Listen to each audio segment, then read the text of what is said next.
ये कहानी सदियों पुरानी है। रिक्शापुर नाम का एक गांव था, जहां लोग एक दूसरे के साथ मिलजुल कर रहा करते थे, आपस में प्यार मोहब्बत से रहते थे। दिन भर मेहनत करके कमाते और शाम को आपस में बैठकर बातें करते। रिक्शापुर के लोग रिक्शा चलाकर कमाते थे, लेकिन कुछ दिनों से लोगों में ये बातें बढ़ रही थी कि जो भी उनके रिक्शा में बैठता है तो भूत उसको परेशान करता है, और इस वजह से लोगों में डर का माहौल बना हुआ था। और भी कहीं रिक्शाएं थी, लोग इनमें तो जाते लेकिन सिर्फ रिक्शापुर के रिक्शा से डर कर भाग जाते। ये वाक़या यूं शुरू हुआ कि एक रोज एक लड़की अपने ऑफिस से घर जाने के लिए निकली और रिक्शा में बैठकर चली गई। और फिर कुछ दूर चलकर रिक्शा वाले से कहा, बस बस यहीं पर छोड़ दो। कितने पैसे हुए? 20 रुपए हुए। अरे भैया, बाकी रिक्शा वाले तो ज्यादा मांगते हैं। मैडम, रिक्शापुर वाले तो कम किराया ही लेते हैं। फिर लड़की पैसे देकर चली जाती है और रिक्शापुर वाले इसी तरह कम दाम में कमाकर चले जाते। इस वजह से बाकी रिक्शा वालों के काम में मंदी चल रही थी। अरे क्या बताओ बाया, जब से रिक्शापुर वालों ने कम दाम लेने शुरू किए, तब से हम कहाँ कुछ कमा पाते हैं।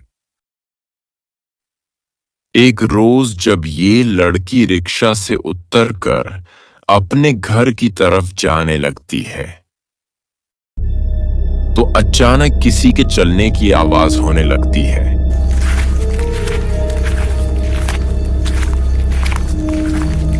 लड़की पीछे मुड़कर देखती है तो वहां कोई नहीं होता है।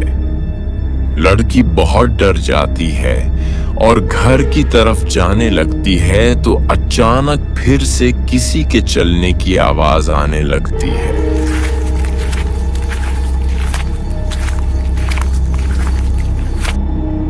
तो वो मुड़कर देखती है, वहां कोई नहीं होता है। लड़की जोर से चिल्लाती है, तुम कौन हो और मेरे पीछे क्यों कर रहे हो?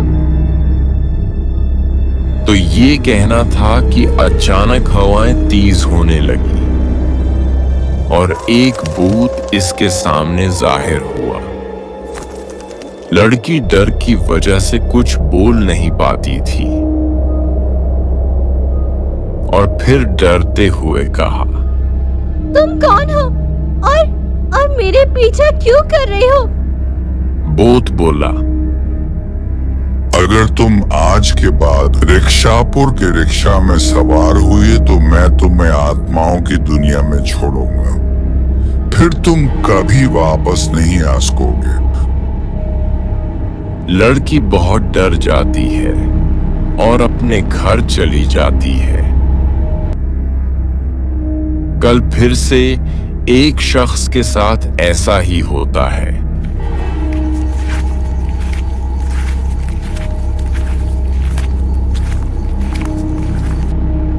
कौन है? भूत बोला, अगर तुम आज के बाद रिक्शापुर के रिक्शा में सवार हुए तो मैं तुम्हें आत्माओं की दुनिया में छोड़ूंगा। तो ये बातें बहुत बढ़ने लगती है, जिससे रिक्शापुर वालों का काम पूरी तरह रुक जाता है। अब वो परेशान बैठे हुए सोच रहे हैं, अरे भाई, समझ नहीं आता हमारे काम को क्या हुआ। हमें कल जरूर देखना चाहिए कि क्या मामला है।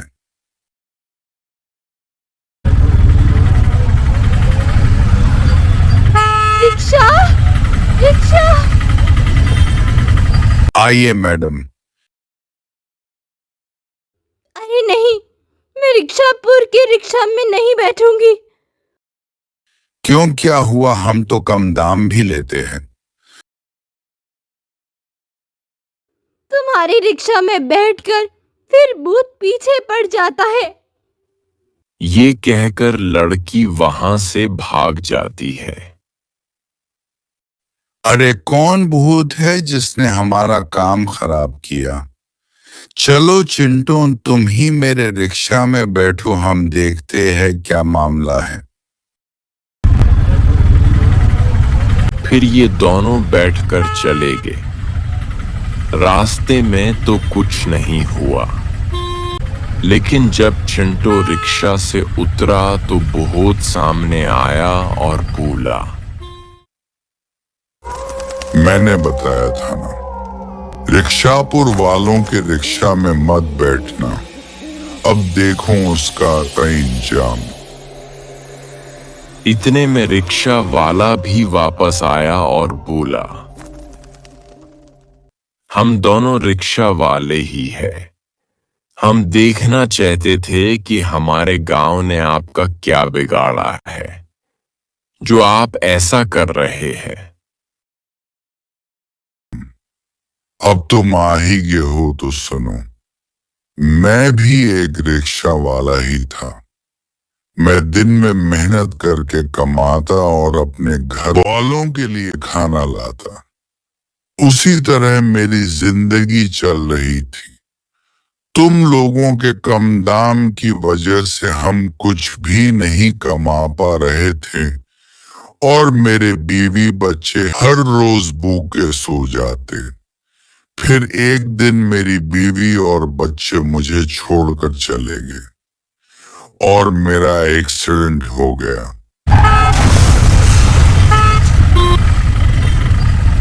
और मैंने कसम खाई कि मैं भी तुम लोगों का काम बिगाड़ूंगा।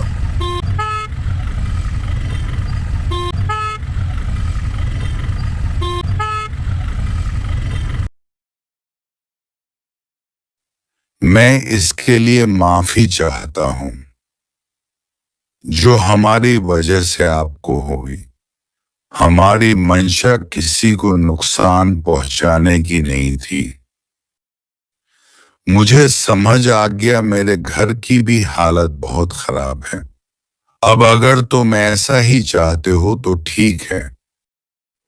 ये सुनते ही भूत का दिल पिघल गया और कहा, अब मैंने तुम्हें माफ कर दिया है। आज के बाद कम दाम में काम मत करना ताकि किसी और का काम खराब हो।